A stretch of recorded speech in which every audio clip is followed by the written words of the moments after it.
Happy Sabbath. How are you all? I hope you are having a wonderful week. And now it's Sabbath. We could enter into God's holy space and to worship Him and to receive blessing coming from Him.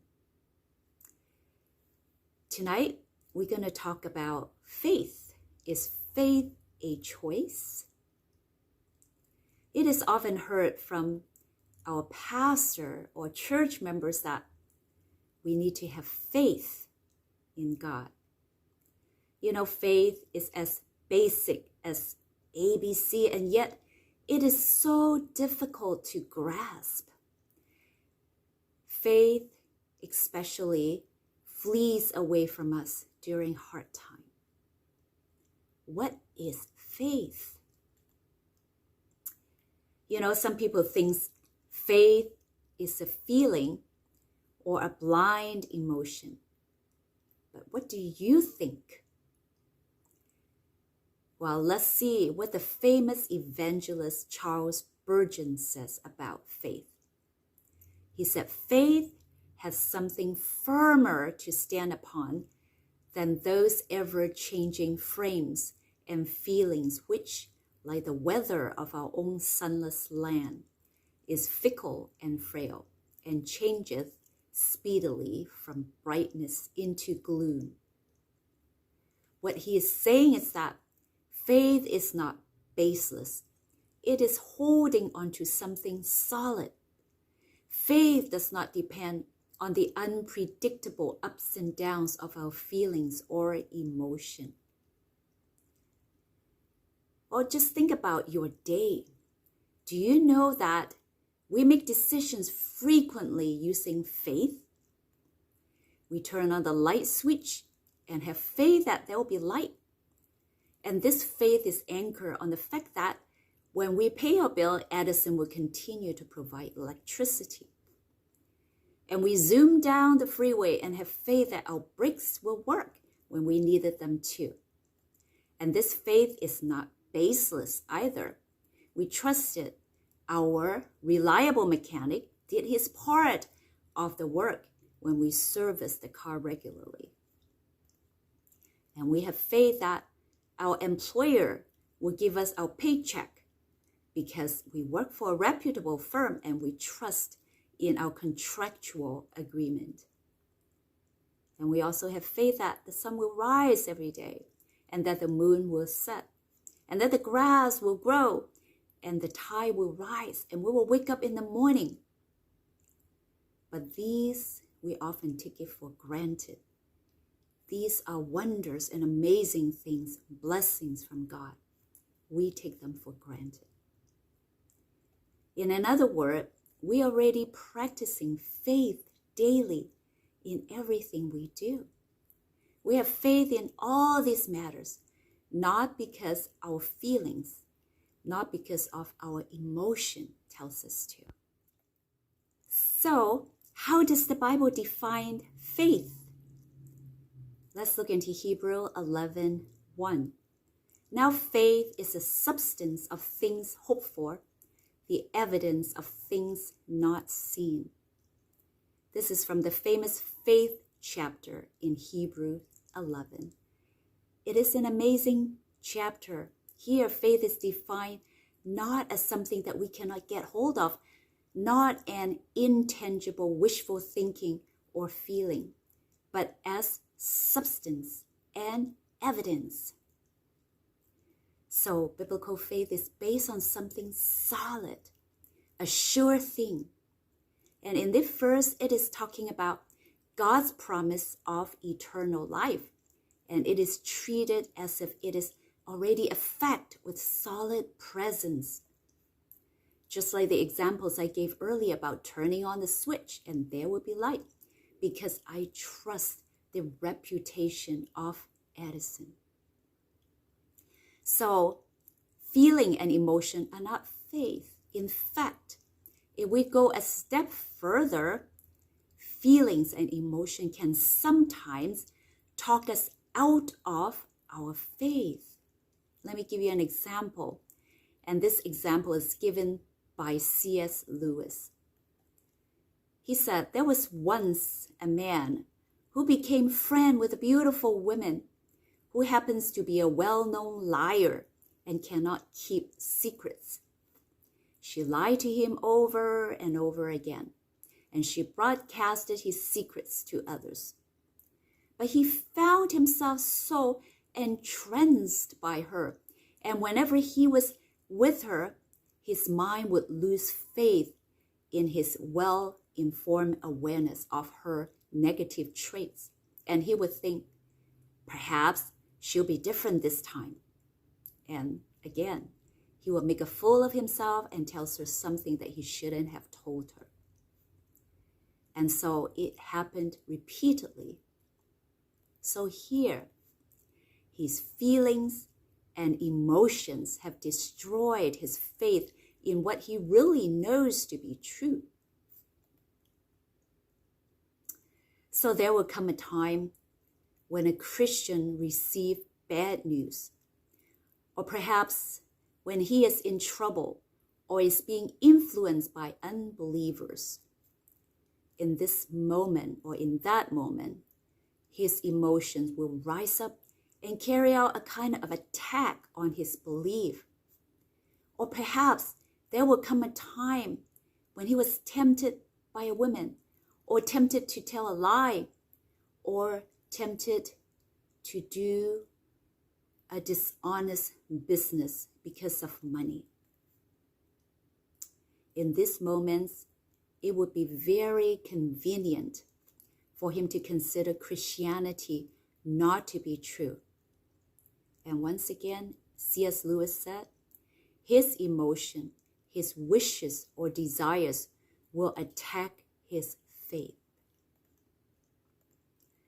And C.S. Lewis, in this book called Mere Christianity, said, faith is a virtue to hold on to. Let me read. Faith is the art of holding on to things your reason has once accepted, in spite of your changing moods. So in essence, faith is a choice. It is not an emotion or a feeling. In fact, as I have just demonstrated, emotion and feeling attacks on our faith at times. Now let's look at some biblical examples. Examples from the heroes of faith in Hebrew 11. Let's see how they made their choices, choosing faith or temporary convenience. Let's read Hebrew 11:4. By faith, Abel brought God a better offering than Cain did. By faith, he was commended as righteous when God spoke well of his offerings. And by faith, Abel still speaks, even though he is dead. Cain and Abel, the sons of Adam, very different in the characters. According to Ellen White, Abel was loyal to God. He knew God, and he understood and perceived God is just and merciful in dealing with a fallen race.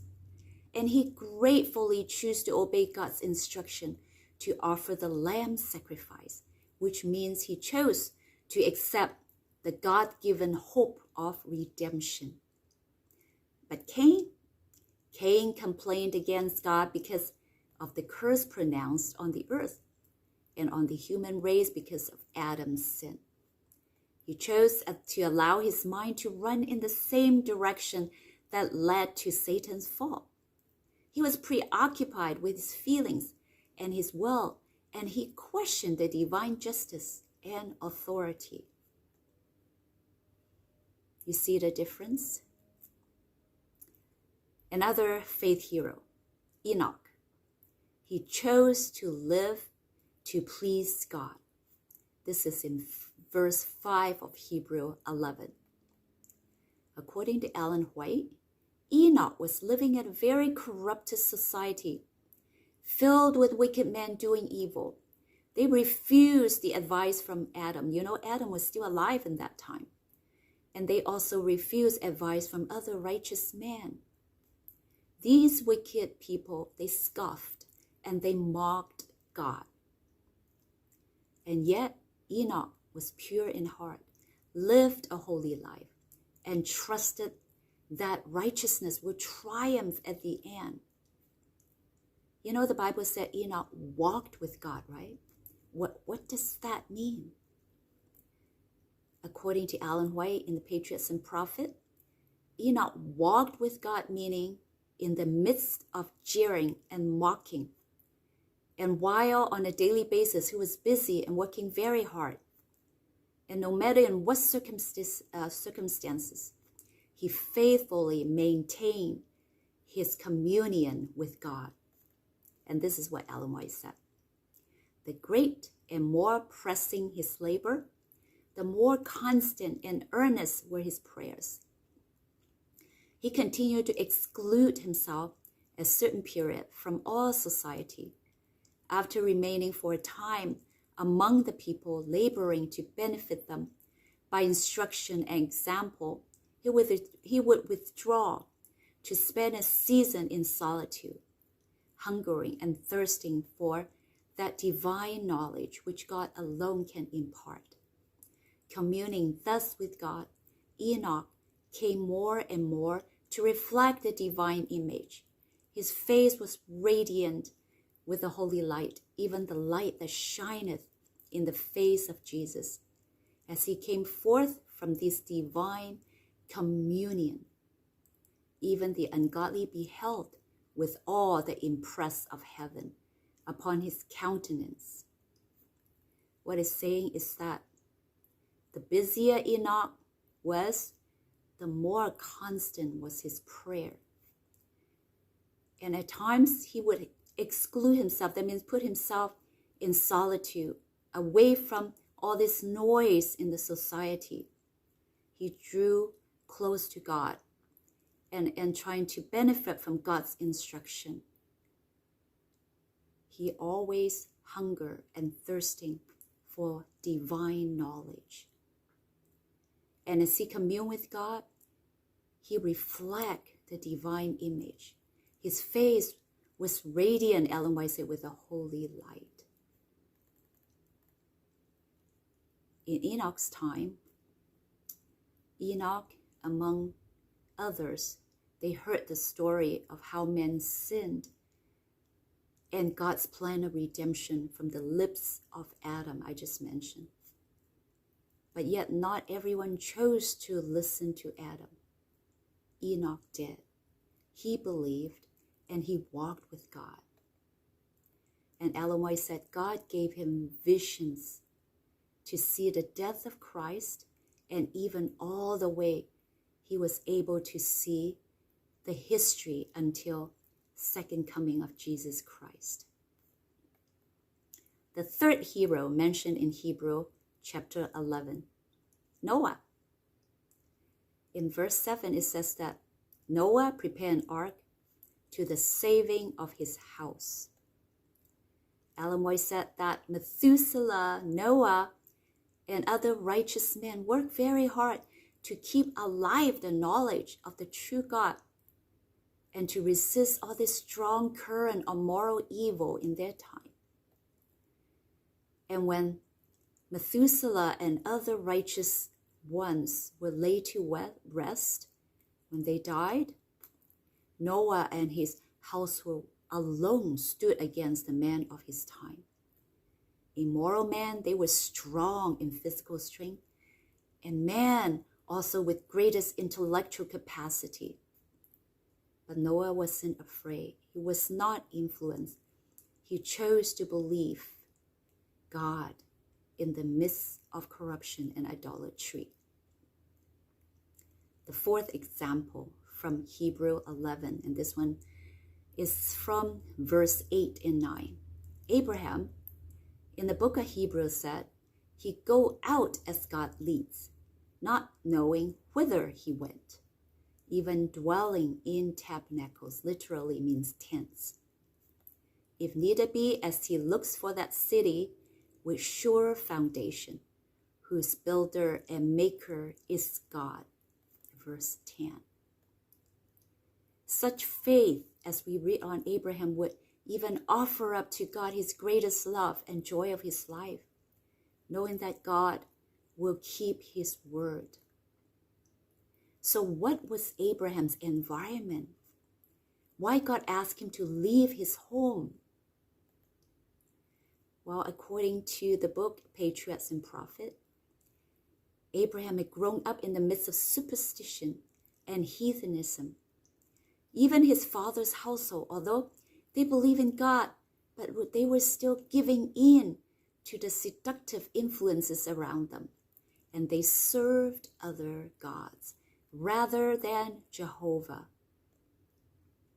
And I read from some other book, Jewish tradition, that the occupation of Abraham's father was the maker of little wooden gods. Idolatry invited Abraham on every side, but he didn't give in. He was the faithful one among the faithlessness of the mass. He was uncorrupted in the midst of corruption. He was committed to continue worshiping the one true God. So God communicated his will to Abraham and gave him a distinct knowledge of the requirement of his law, and also gave him knowledge about salvation, which would accomplish through Christ. And this is what the psalmist said: "The Lord is nigh unto all them that call upon him, to all that call upon him in truth." So God listens to those righteous ones in prayers. Whenever they need help, whenever they are wavering in their faith, if they call on God, he will listen to them and he will come to them. And the last giant in Hebrew 11 that I'm going to use is Moses.